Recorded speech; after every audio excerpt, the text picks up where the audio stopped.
पाय चालतात तोपर्यंत तुमचं भलं करण्यासाठी मी झटत राहील. नियती बघा कशी असते. आज माझ्या हक्काच्या बारामतीच्या मातीत तुमच्या सेवेसाठी येत असतानाच माझे हात पाय कायमचे विसावले. पण मला अभिमान वाटतो की मी रिकाम्या हाताने नाही तर तुमच्या कामाची फाईल छातीशी धरूनच या जगाचा विरोध.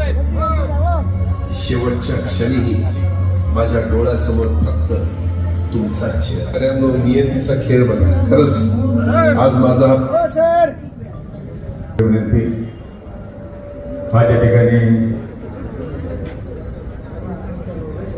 आपले जी या गटातील आपले उमेदवार राजुरी बेल्ला जिल्हा परिषदेतील राष्ट्रवादी काँग्रेस पक्षाचे राजुरी बेल्ला साकुरी गणातील सन्माननीय पांडुशेठ साळवे या तिन्ही